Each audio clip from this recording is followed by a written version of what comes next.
Good afternoon, everyone. My name is Caroline DeMar, and I am the National Human Trafficking Resource Center Director, or as we also call it, the NHTRC. Thank you for joining us today for our webinar on how the NHTRC supports the anti-trafficking community. We are so excited about the turnout and hope that today's discussion will provide you with a deeper understanding of the NHTRC and how it can be used to best support your efforts.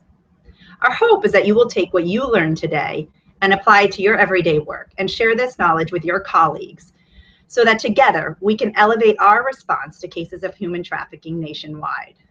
Polaris has been operating the National Human Trafficking Resource Center since December 7, 2007, with funding provided by the Department of Health and Human Services and other private donors and supporters.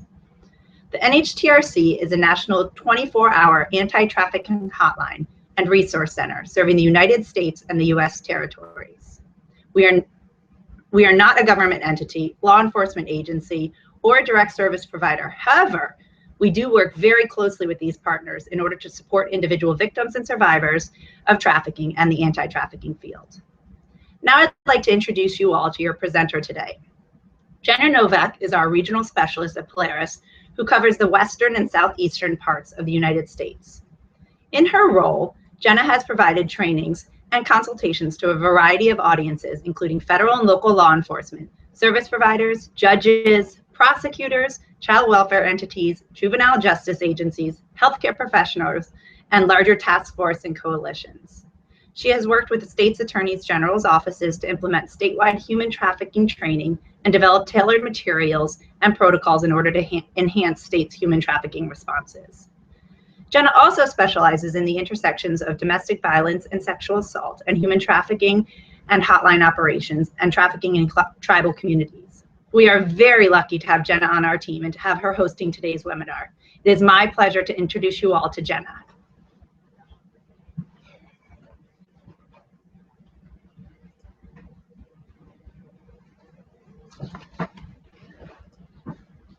Hi, everyone. Bear with us for 1 second. All of our tech team is out of the office today, so you have our program staff that's trying to get this all set up. Just before we begin, if anybody has any questions throughout the presentation, go ahead and write them in the chat box that's located to the right of the video screen or the YouTube page. And if you do not have Google, then you can write your questions on Twitter using hashtag Polaris Live, and we'll be watching that so that we can answer your questions as well. Caroline, thank you for the introduction. I appreciate it. And I'm excited to be able to speak with you all today and have a little bit of a dialogue on the NHTRC and how we can help your communities.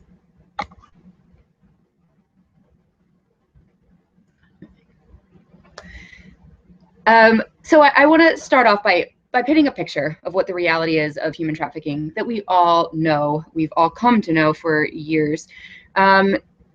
Years and years ago, the status quo within the human trafficking field was really a broken bridge. There were lots of organizations doing work to try to help victims. People were going to lots of different meetings and conferences. And on the other side of the bridge, there were victims who were unsure of where to reach out for help. There were not a lot of connections that were being made from the professionals to the victims. And so what we know is it's widespread. Victims are in need of 24-hour support, 24-hour help to stay safe. Responders need tools and resources to stop traffickers. And what we all need as a field is large data that helps us lead to better eradication strategies. And so in 2007, Polaris got into the business of building those bridges. And so what we do and how we started was through HHS and running the NHTRC. That was one of the tools that we used to start to build those bridges through hotlines. And our hotlines we think of it as a nerve center where we are connecting survivors of all forms of human trafficking to services across the entire country in order to get help and stay safe. We're also equipping the anti-trafficking community with actionable tips and insights. And we house one of the largest data sets on human trafficking in the United States. And so we've brought up now the NHTRC. What is the NHTRC? As Caroline mentioned, we are a 24-hour toll-free confidential hotline. And one of the biggest pieces that we're most proud of is that we are a confidential hotline, and individuals who call in are able to choose their level of confidentiality that they for us. Then in 2013, what we did was start a text line. So while individuals through the NHTRC are able to call into our hotline, they're able to send us tips via email, and they can also log onto our website to send in tips through our website. We decided that we wanted to start receiving information and start accessing survivors through text messages. And that was started in March of 2013. What we are really excited about is that we are able to access the minor population through our text messages, which we knew that we would probably be doing because this is their mode of communication. Through our text messaging, we have gotten lots of different information from minors reaching out to us for assistance, etc. And so that's one piece that we're incredibly proud of.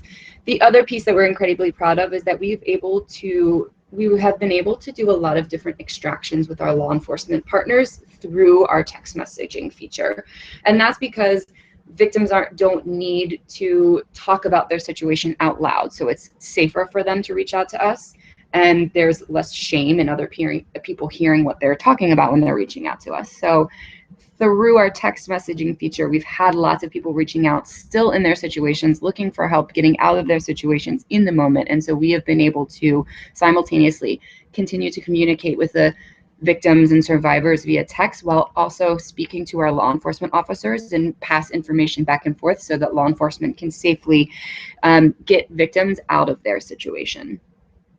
Our Be Free text line provides the same services as the NHTRC. There are two differences in that. One is that the NHTRC is able to provide services in over 200 languages, whereas our text line currently is able to provide services in English only. The other piece to that is that right now our text line is available from 3 to 11 p.m. If individuals text outside of those hours, they'll receive an automated message saying that they can email the hotline, they can call the hotline, they could submit a tip via web form, and then at 3 o'clock on, somebody will be in touch with them for assistance. We are hoping that come October 1st, we will be able to move our hours to 24-hour services just as the hotline, and hopefully we'll be able to reach out to individuals via Spanish as well. Another thing that's potentially coming after August 1st is a chatting feature. That's a piece that is included in the new RFP for the hotline, and so that's something that that the hotline will be moving towards in the future. And so what I wanted to do is just give an example of how Polaris has built bridges through cases in the past. So a member of the community called the NHTRC to report that a woman was trapped in a situation of domestic servitude and she wanted help. What we did was we worked with our local service providers and trained law enforcement agents to help her escape from her traffickers. Her situation was that she was forced to work unpaid from 5 a.m. to 1 a.m. and was not allowed to shower. She was provided no fresh food, and she was physically and verbally abused. The law enforcement agent who wrote an affidavit recognized the signs of human trafficking in this situation and built the case to include trafficking into the charges. And because of this, her employers have been indicated on 5 counts, including labor trafficking. And that's one that we are incredibly proud of on the hotline. This next slide is a visualization of the cases that were reported to Polaris hotlines in 2015. I think what is most important about this slide is that you can easily see that human trafficking is not just happening in our cities. Human trafficking is happening in all 50 states. We get reports of trafficking happening all throughout the country. What I do want to highlight also with this is that what is dependent on the number of calls that we get in through the hotline is what kind of outreach is happening with our partners on the ground. So the more that the hotline number is out in locations where survivors are able to easily locate our hotline number, the more hotline calls we are going to get through the hotline. And so one of the pieces that we do as regional specialists is assist our partners on the ground in coming up with ideas for materials for outreach in order to get that hotline number out there in their localities. These are some examples of our key statistics from 2015. One thing to note is that these are statistics that are solely coming out of hotline calls that we receive through the hotline. There's no other data points that are entered into the statistics. And so when you're thinking about this, these are not prevalent statistics. These are solely cases and calls that we have gotten directly through the NHTRC and Be Free hotlines. So there were almost 22,000 cases of our calls that came through the hotline in 2015, and that equated to 5,500 human trafficking cases. The difference between those two numbers, I know that's a large disparity, and so understanding when you're thinking through what our data means, you can have one case that has 50 different calls on it from survivors, from family members of survivors, law enforcement service providers, etc., on that one particular case. And so that's where that discrepancy comes from. We were able to identify 6,700 trafficking victims last year, and there were 3,500 calls directly from victims and survivors. And I'm going to go into a little bit more details about that in a couple of slides. These are statistics from our Be Free text line. There were almost 1,500 cases text related to human trafficking that came through our texting hotline, and 177 trafficking specific cases that came directly from individuals texting out our hotline. Another thing to note about this is that there was no large launch of the texting hotline. This is solely from our partners on the ground, again, putting the texting number out in their outreach materials and getting the word out on that texting hotline. Of those 177 cases, there were 132 victims identified and 442 direct conversations from victims and survivors. The big point that I wanted to bring up that we are incredibly proud of is that we have seen a drastic increase in calls coming directly from survivors. And I think the reasons for this are really twofold. First of all, what we love about this is that the word is getting out within the survivor community that the hotline is a safe place for them to call. They know it's a place that they can call where they are able to remain confidential, that we have built trust with survivors, and we will make sure that we are working with them so that we are following whatever their plan is to connect them to services and stay safe. The other piece is that outreach has become much more sophisticated, much more targeted to the survivor community. And so we're starting to understand messaging to use on billboards, messaging to put on different cards that are being passed out to survivors, so that survivors know that they are able to call the hotline. And this is survivors of all forms of human trafficking, not just sex trafficking, but both sex and labor trafficking. And so we're really proud of that continual increase in calls that are coming directly from trafficking survivors. So one of the types of calls that we get is what we call a crisis call, and we have worked for years to really build out our crisis response. What you're seeing on the screen is a snapshot of different protocols that we've worked very closely with our law enforcement service provider and government partners on the ground, so that when a call comes through the hotline, we know exactly who to connect survivors to that are working on human trafficking, that are trained in trafficking, and that are going to handle the situation most appropriately. So when the call comes in, the NHTRC will advise callers experiencing a life-threatening emergency to hang up and call 911. We encourage callers to call us back for additional assistance then once the emergency has been addressed. If a caller is in crisis, the NHTRC will first conduct a safety assessment to determine if the caller is safe to speak with the NHTRC. And we will then go ahead and address any safety concerns first in order to work with the caller to create a safety plan while on that call. Those safety plans may include actions the NHTRC should take if the call is suddenly interrupted, and a code word that the caller can use to indicate that it is safe to talk.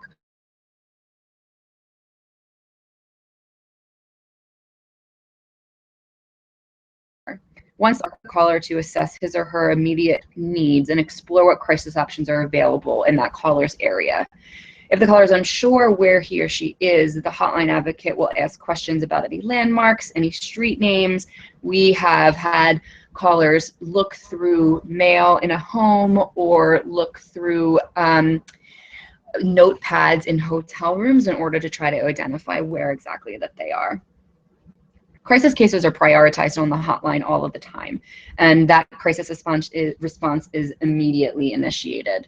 So a crisis response typically involves coordinating with emergency services and or intervention from law enforcement.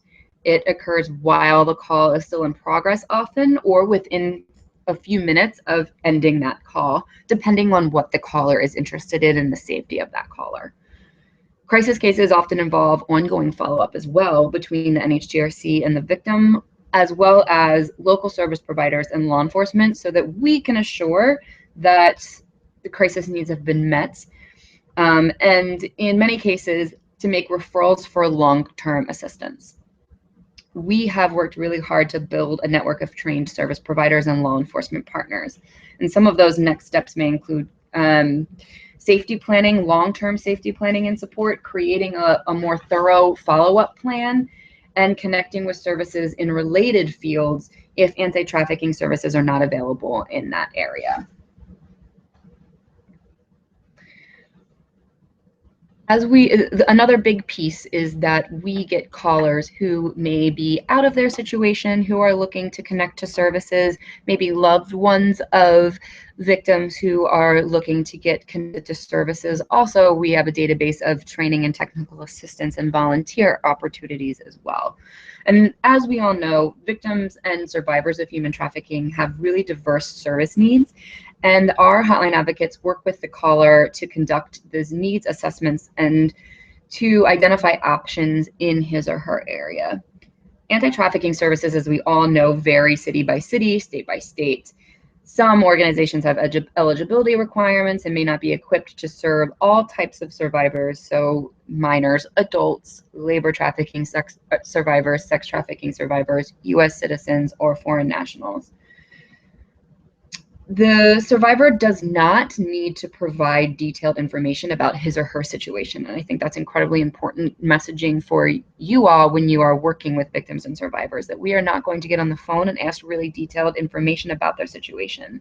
But what we will be asking on calls where we need to make those referrals is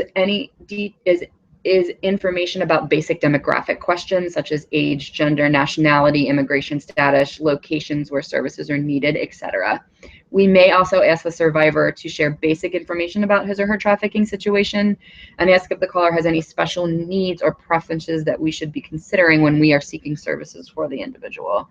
The purpose of those questions really are to ensure that we're finding the best organization to meet that survivor's needs. And so we are going to be looking for a referral based on that caller's unique needs.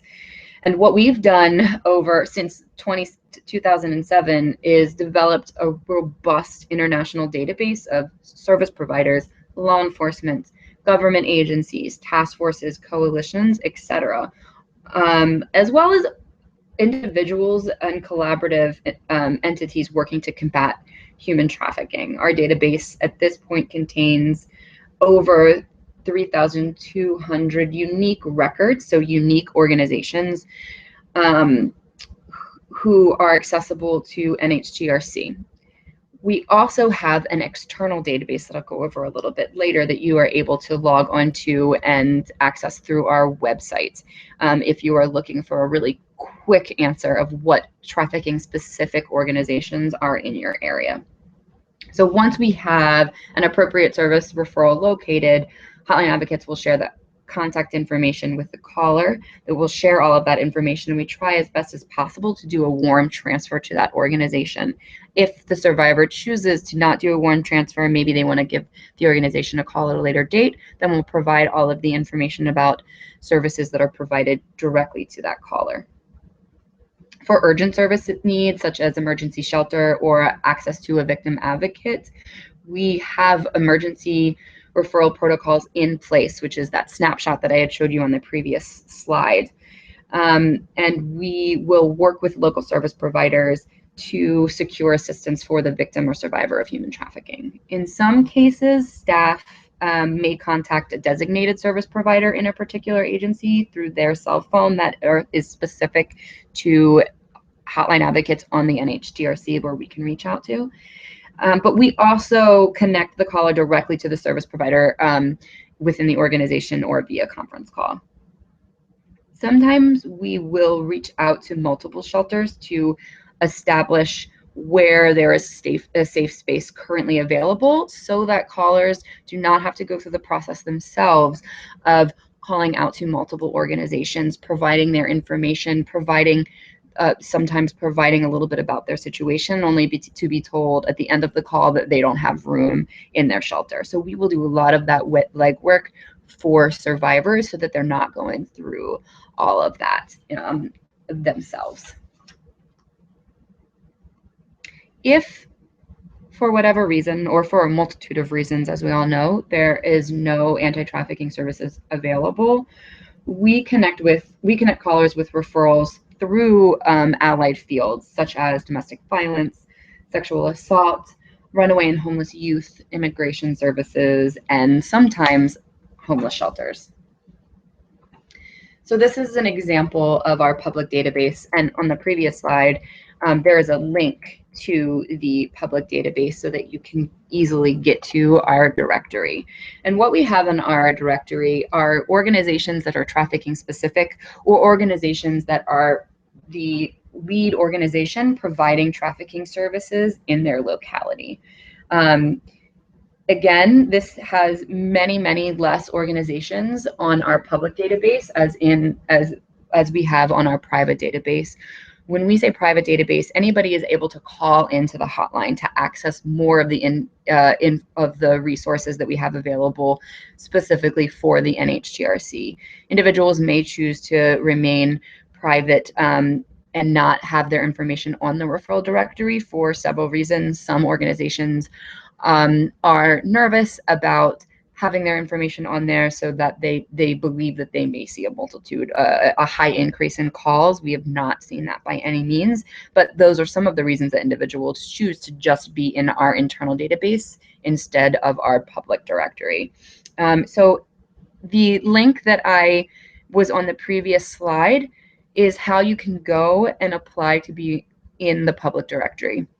Everybody can go on our website and see if they're listed. If you're not, go ahead and send in an application to be listed in the public directory, and then we have a vetting process that we go through some of our staff members online to determine whether or not that organization is appropriate to go onto the public directory. The other piece is that the NHTRC provides trainings and technical assistance to help build capacity and expertise for law enforcement, for service providers, for government agencies, and other practitioners. So we provide the following type of training and technical assistance. We provide the web-based trainings and resources, both live like now, but also which are housed on our database and our website. If the resource library that's at the bottom, if you click on that, that's also a link that'll take you directly to our resource library, and it is separated out for service providers, for law enforcement, for the general community members that are looking to start to get the telephone number out into the public. You can search for resources through type of trafficking, type of different materials that we may have, and so it's incredibly robust. And feel free to go ahead and search. If for whatever reason you believe that we have a resource that you're having difficulty locating on our website, reach out to the hotline, and they would be more than happy to help connect you to our resources that we have, materials that we have. We provide direct referrals to training and technical assistance providers as well. So we've worked really hard in building up our database of TNTA providers across the country, so that those TNTA providers can be supporting organizations on the ground to help build their trafficking expertise. I think the biggest piece, though, that I want to really focus on in terms of our training and technical assistance is our 24-hour assistance to law enforcement, to service providers, and other first responders and frontline professionals who are actively working on cases of human trafficking and providing assistance to victims. I think that's one piece that a lot of people don't realize that we're able to do. So our hotline advocates who answer the phone 24 hours a day are highly trained professionals. They are all paid staff, and they go through 60+ hours of in-person classroom style training in order to get them prepared to take hotline calls. And then they go through 8 to 10 hours of on the phone training, in the moment training with our senior hotline advocates and hotline supervisors. After that's done, they are going through continual training throughout the year so that we're staying up on best practices, promising practices on the hotline. And so they are incredibly well trained on human trafficking assessments, on de-escalating different crises. And so what we do often is, so I'll start in thinking about the law enforcement community. We often get calls from law enforcement who are thinking about starting an investigation in a particular type of venue of trafficking, and or type of trafficking, and maybe they had never done that kind of investigation before. So for example, if somebody is looking to start to investigate a cantina where they believe there may be potential trafficking happening, law enforcement can reach out to us and let us know that. And what we can do is connect them to law enforcement who we know have worked on these types of investigations and have been successful in those investigations, and will be able to speak to you directly about what they've experienced and what they've learned from doing those investigations. The other piece I think is incredibly helpful for both law enforcement and service providers is that we are able to do a lot of the legwork for you. So if you have a survivor or a victim with you, and you are trying to build that rapport with that individual, and you don't want to leave them alone while you're going and reaching out to lots of different shelters to figure out where you can get them housed safely for the night, you can go ahead and give us a call. Again, we'll ask for some of that demographic information, what kind of special needs there may be, so that we can start on our end calling out to lots of different shelters and organizations to see who may be able to assist while you are with a survivor, building that rapport and helping them feel more comfortable with you. We do that for both law enforcement and service providers in the field. The other piece that we do often is connect law enforcement and law enforcement entities together that are in other states. And so I can give you an example that happened about 6 months ago. We had our law enforcement partners from somewhere in a state on the West Coast reach out to us. They had been investigating a trafficker for about a year, and one of the victims of that trafficker had been out of the situation for a while. And then they got word that the victim got back together with the trafficker, and that trafficker moved that individual to another state on the East Coast. They figured out that they had a pretty good idea of where that trafficker and survivor were, at what state and what area they were in, and they could provide that information to other law enforcement. So we immediately connected them with our law enforcement partners on the ground in that state so that they could work together. And the trafficker was arrested, and the survivor was taken out of that situation and put into a safe situation immediately. And so it makes things move much quicker. The other piece that we're able to do is help law enforcement and service providers when a survivor is looking to move from point A to point B. So if you have a survivor that wants to move to your state into another state because they have family members there or because of safety concerns, whatever the case may be, you can reach out to us so that we can connect them to other organizations across the country, wherever in the country that may be best suited for that individual. And lastly, with other professionals that are in the field, we are able to help with different trafficking assessments. And so, for example, we get healthcare professionals calling us all the time who want to understand a little bit about HIPAA laws, that believe that they may have a trafficking survivor that they are serving in that moment, and they don't know what to do. And so our hotline advocates are able to help them, talking through how to keep them safe in the moment, how they can make it so that the survivor is able to go into a different room if the potential trafficker is there, so they can talk to them safely. And also different questions to ask them to do any kind of trafficking assessment, or to make them feel safe, or what organizations that are on the ground that may be able to do that 24-hour support directly in the hospital that they can call. So all of that urgent, what we consider urgent technical assistance and support 24 hours a day, is available to all of you on the ground. And I wanted to just walk through a few different types of survivor impact that we have heard directly from people that have called out to the hotline. And so this is a quote from a labor trafficking survivor that reached out to us, just talking about how it is that we were able to support her in moving to access support and stay safe and move on with her life. I don't feel the need to read that out to you directly. This is an example of a partnership, a strong partnership that we have with an organization called Truckers Against Trafficking. And Truckers Against Trafficking is an incredible example of how you can take one industry and make it so that one industry is better equipped to learn how to identify human trafficking, and they know what to do once they have identified human trafficking. And so what Truckers Against Trafficking has done is they go around the country training truckers, training law enforcement on how to identify human trafficking and what to do, which is called the NHTRC when they believe that they know of a situation of trafficking happening in front of them. And because of this, what we have found is that our number of calls from truckers has greatly increased into the hotline.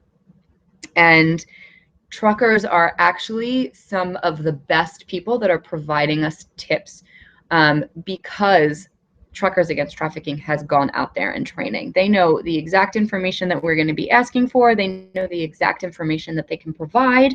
When we give them next steps, which is a lot of times if it's happening in the moment with minors, to hang up the phone, call 911 and give us a call back so that we can start gathering more information, then they know to do that, and they will call us right back immediately. So we're incredibly thankful of that support and that partnership that we have with Truckers Against Trafficking. And we really encourage other industries out there to do similar things in order to increase identification within those industries. And lastly, I wanted to talk a little bit about our impact with law enforcement. So earlier this year, Northeastern University came out with a study that was looking at effective practices for effective legislative practices, legal practices, and public opinion strategies that help to counter human trafficking. And one of the pieces that was pulled out is that requiring the hotline number, specifically the NHTRC, to be posted in public places is the most important provision in a statute for increasing the number of human trafficking arrests. Coupled with that is that the number one indicator for or provision for increasing prosecution is making sure that there is a trafficking task force that is working together in order to get those pooling service providers and law enforcement together in order to successfully prosecute traffickers. And so for law enforcement, that is something that to think about. For legislators, that is something, and policymakers, that's something to think about as well, is making sure to include the NHTRC in legislation that needs to be publicized in different areas so that the number continues to get out there. And so lastly, I just want to talk about how we are starting to look at expanding the hotline and expanding our work, scaling it globally. These are our four strategic models within Polaris and how the hotline has really been weaved throughout it. The first is U.S. model response, and this is first and foremost how the hotline fits into this particular initiative, and that is elevating anti-trafficking responsive communities across the United States and creating slavery-proof environments. We're looking at that twofold. We're looking at that through a hotline so that survivors, we're building those bridges for survivors. There's a number that survivors know that they can call across the entire country, one specific number that they will be able to access 24 hours a day, and they can be connected with professionals and experts on the ground to help them in their situation. So that's number one. And then the second is ensuring that those service providers on the ground have all of the resources and tools that they need to be able to do the job to the best of their ability. And so we're looking to continue to create those tools, continue to identify promising practices in the field and get them out there as much as possible so that people are not needing to recreate the wheel. Secondly is our North America regional build, and that is where we are looking to partner with Mexico and Canada in order to disrupt human trafficking across the entire North American continent. And currently we have a strong partnership with Mexico where we are supporting their hotline that was already there, and who has now launched human trafficking as a major piece of or a major issue area within their hotline. We're providing them with lots of support and exchanging information, and we are able to provide different service providers cross borders and just continued collaboration. And then we are continuing to engage with Canada as well, as they are in discussions on how to increase their hotline work, potentially starting a national human trafficking hotline within their country as well. And then just, again, those continual cross-border collaboration with those three countries.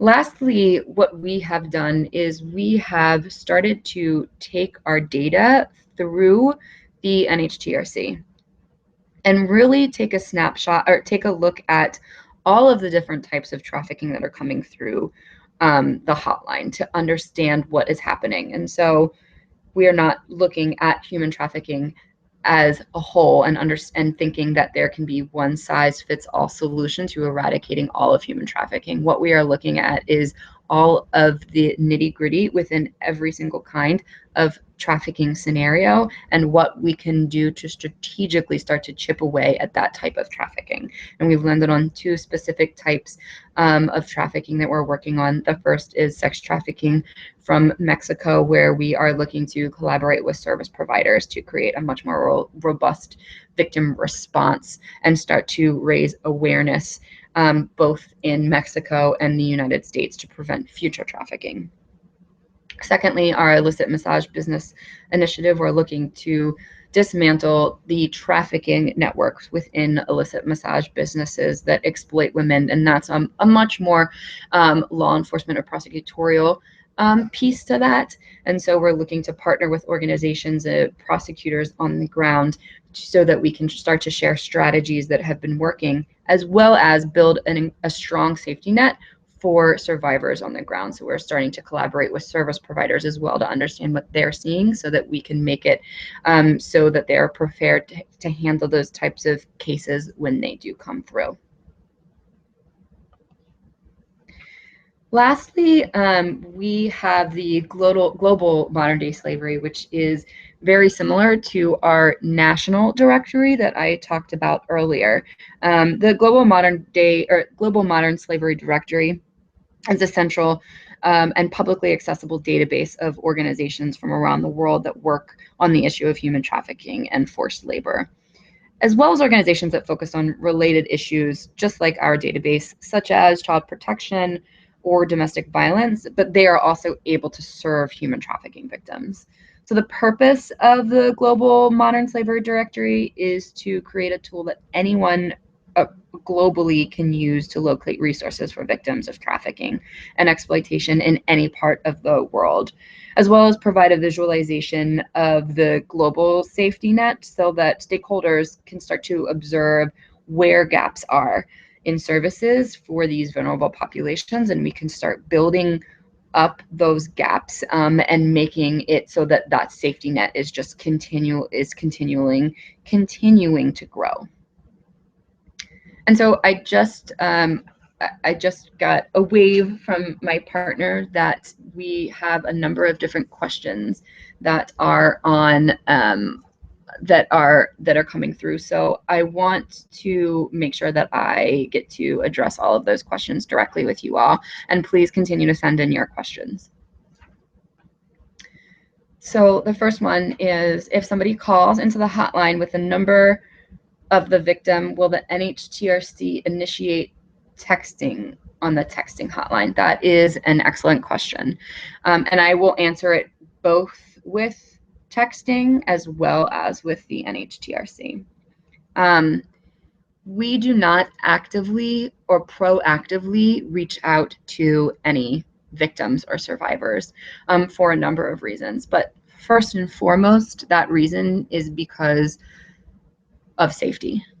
We never know if a victim says that they are safe 1 minute, if 5 minutes from then their trafficker may enter the room, or if it is then unsafe for them to reach out to us directly. So we always work with callers who are not victims, who are looking to get us connected to victims with messaging and with ways to get that victim to safely call us. Because if it's not safe for a victim to call us, then it's not safe for us to then directly reach out to the victim.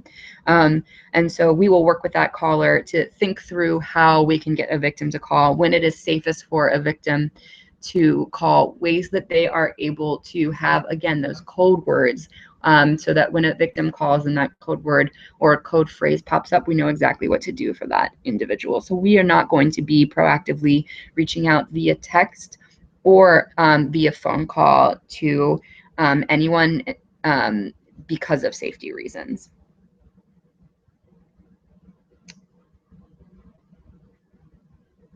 I think another piece to this, it may be that somebody may not be able to call, but they may be able to text, or that for whatever reason they cannot text because they don't have that specific platform to reach out to us. Whatever the case may be, like I said, we are looking to start to increase the different ways that individuals can reach out. So in 2013, we added texting. We are looking into how we can add a chat feature into that. And we are also looking at other different platforms and different apps that are available that people, especially minors, are communicating through now. So the WhatsApp, we're looking at how we could potentially incorporate that. We're just looking at all the different platforms that we can use so that we are providing a robust solution or way for survivors to reach out to us. So the next question: traffickers take phones away from their victims. How do victims then find a safe way to text the text line? That is another excellent question. When I spoke a little bit before about when we are taking tips and we are providing crisis assistance, that the first and foremost, what we do immediately is the emergency safety planning. And so when we are doing that, we are asking specific questions. Not only we're doing this on the phone about what we should do if a trafficker or if somebody else picks up the phone.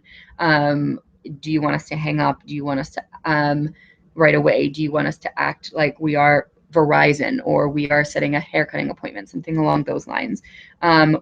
When safe times for us to call them back is how we should identify when we call them back. Are we able to leave a message? Should we block the call when we call? All of that we're asking. But in addition, when it comes to texting, we are asking questions such as who is paying for your phone bill, who has access to that information through the phone company, so that they have a better understanding of what a trafficker may be able to access calling Verizon. And then we're also going over things such as when to delete texts, so that if a trafficker takes it right away, the majority of those texts have already been deleted. And the information that is important that they should remember to embed in those in their phone. So instead of it having NHTRC saved in the hotline, they then have it saved as some kind of nail salon or some Domino's food or something along those lines, so that it's less suspicious that they would be calling some kind of national hotline. We go over that and other ways to embed information into the texts as well. The other question, if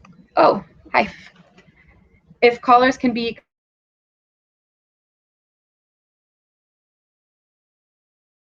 logged off, what that means, not give us any information. So they may not give us their telephone number or any contact information for us to reach out to them. They may choose to not provide us with their name. They may choose to provide us with a fake name. They may choose to say that we are unable to call them back at all. Some people choose to remain, to provide the hotline with their information, but then say that we cannot provide any of their information to service providers or law enforcement. So they choose their level of anonymity. We do not log their phone numbers unless we are told that we are able to log their phone numbers. The next question is, how do you access the referral directory? And that's a great question. I don't know how to put my share screen back up with the link to the referral directory, but if you go, I believe that it is www.traffickingresourcecenter.org. That's our website, and then /referral directory. It may be it's /resource directory. And so if you go to our website and you, my partner's pulling up right now, so I can give you a much more clear answer. One second.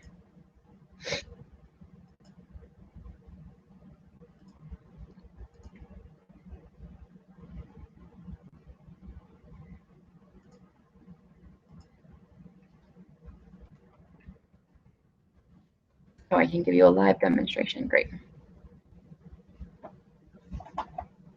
So if you hover your mouse over training and resources on our website, and then you click on resource library,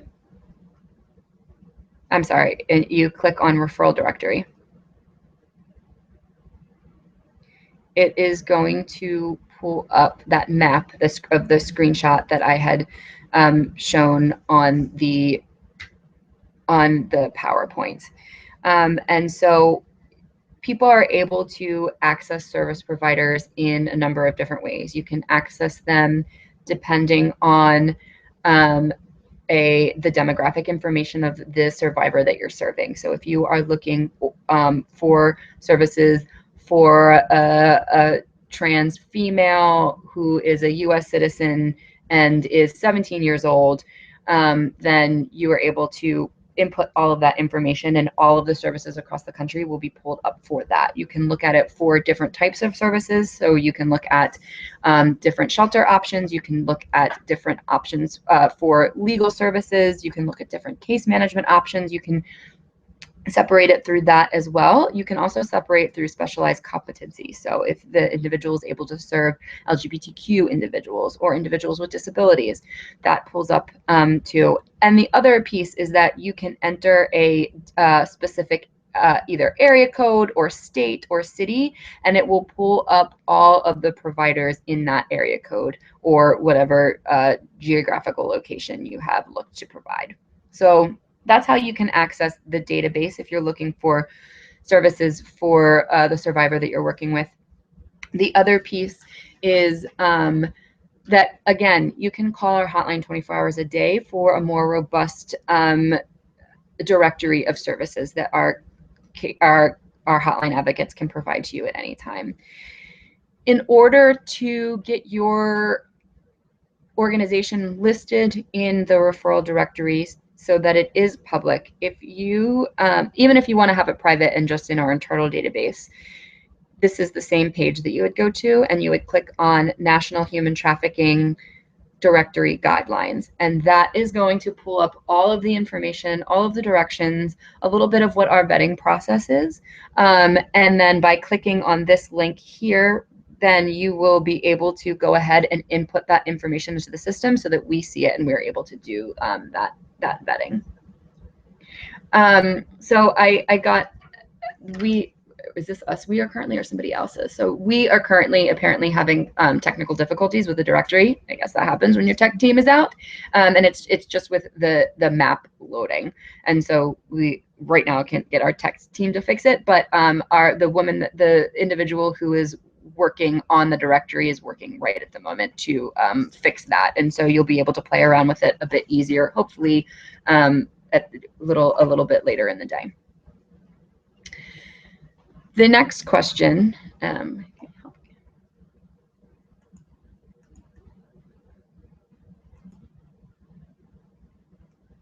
great. The next question is, what kind of self-care is available for staff? And I love that you all asked that question. We are constantly looking to build our structure of self-care for our staff. We currently have 2 different wellness areas. We have a wellness room that people can close the door and come into if they need to step off the hotline and move into a space where they're alone, with lots of plants and a couch to lay down. There's a board where they can play lots of games, so people can step outside of the hotline if they need to. If people need to take a break and they want to remain in the hotline room, we have a whole self-care area within the hotline room that again has lots of couches, has different games.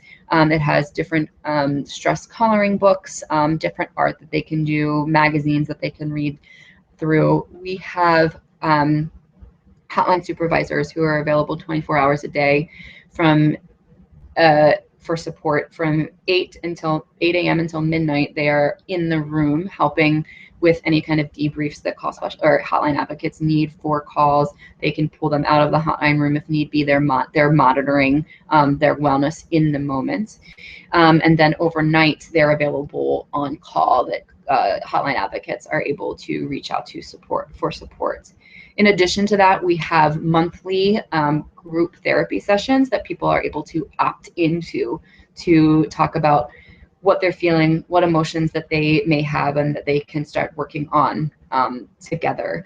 And then we also have lots of different wellness resources available through our internal portal for our hotline advocates and hotline staff to tap into at any time. And we are constantly building up our wellness resources and building up our wellness plan.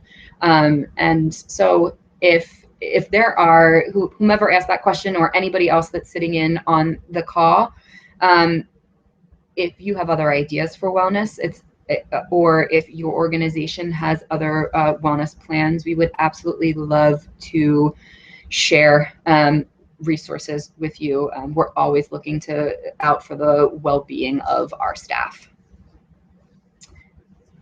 Next question.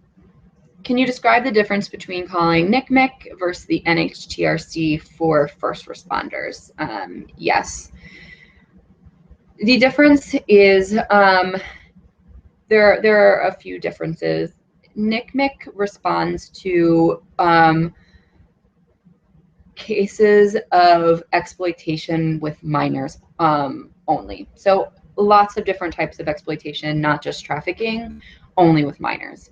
Whereas we respond to all forms of human trafficking for all demographics. And so that's the biggest difference, I think, for first responders, and remembering that you can call us for everything. You can call NickNick for cases of minors being exploited or missing children. And then the other piece is that is the way that we are able to connect minors or cases that have to do with minors to law enforcement. So With NickNick, what NickNick does is when they get a tip or they get a case of potential trafficking, their team does a lot of value-added work where they are tapping into their databases, looking through databases of child pornography or different Facebook databases, whatever that case may be, to provide a lot of that value added and put it into a package and send it off to their law enforcement partners. Because they're doing a lot of that value added, it takes sometimes a few days. I don't know the exact amount of time, but it takes much longer for them to get their information out to law enforcement. Whereas when we get cases that have to do with minors, whether we are connecting to law enforcement or having them connected to law enforcement through service providers, we are responding to those tips immediately. And so when those cases come about, we're doing it within 0 to 2 hours, but really it is the zero hours, and that is where we are calling out to our service provider partners and law enforcement partners immediately to provide that information so they can initiate a quick response.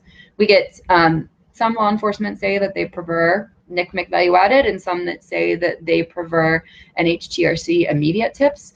One thing I will say is that we work incredibly closely with NickNick. We have a very strong partnership with them, and the majority of the law enforcement partners, at least on the ground, that they work with are the same ones that we work with. So what we do not do is share information about the types of cases that come through. So you may get duplicative information, but what you're going to get from us is the immediate tip, the immediate information, and from NickNick then that value added.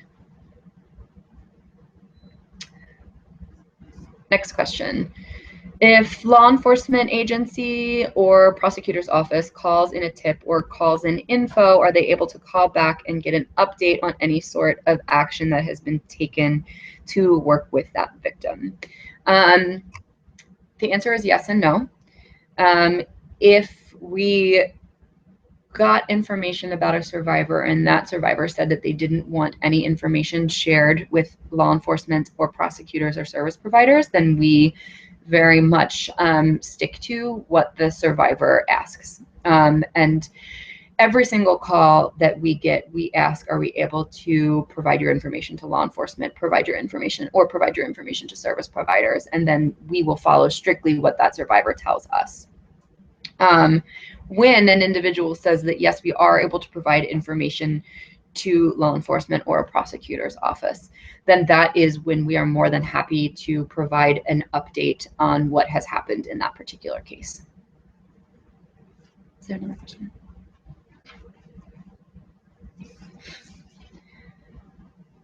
Is there a particular protocol for establishing code words? There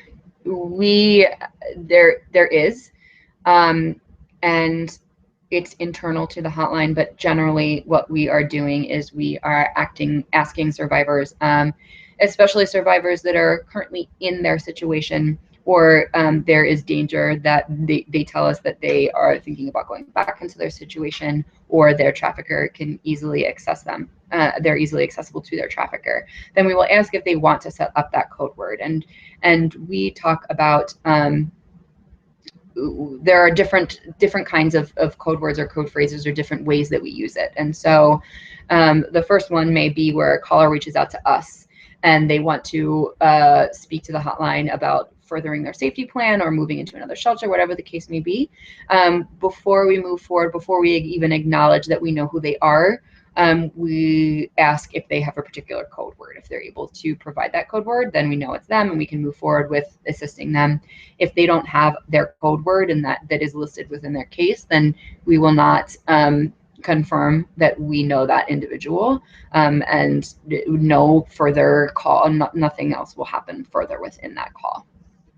Other pieces with code words that we will do for victims sometimes is, if we've been working with a victim and they have a code word, and they say that, you know, we know that they're in, and they're letting us know that they're in an extremely dangerous situation, and they call that number, then they say that code word, we try as much as possible to to get them to call 911. But if for whatever reason, if they're on the phone with us and something happens and they provide that code word, then they will say what that means. So does that mean that we need to call 911? Does that mean that we need to reach out to their service provider partner? Does that mean that we can, yes, we are able to call their family, whatever the case may be. And I have one last question that we have time to answer. And that is, if you have calls that are similar to one another, is there a way to assess if it is the same individual since the info is confidential? And that is an excellent, excellent question. We have run into those issues, especially when individuals will not identify who they are. They want to remain anonymous, and that have moved around from different areas, and we cannot say we know that it's you, we know that you've called the hotline before, because what if they have not called the hotline before? So we very much, especially if somebody is remaining anonymous, we may have an idea that it may be the same person, but we cannot come out and say, because of confidentiality issues, that we believe that you had called the hotline in the past, unless it is a case where the individual is becoming dangerous to other service providers or law enforcement. Then we can do that. But we have within our system that we are able to have a link to another case where we believe that they may potentially be the same individual, but we are not identifying that in any kind of cases or necessarily to the person who has reached out to us. So that is all the time that we have. Thank you again for taking an hour out of your day to reach out to us. If you have any additional questions, you can feel free to reach out to me. I don't know if my email was put in there. Okay, then reach out to the hotline and we will make sure that the hotline advocates get you connected to the appropriate individuals. And I just want to say thank you, and I hope that you all now have a better understanding and that you will look to partner with us. Thanks.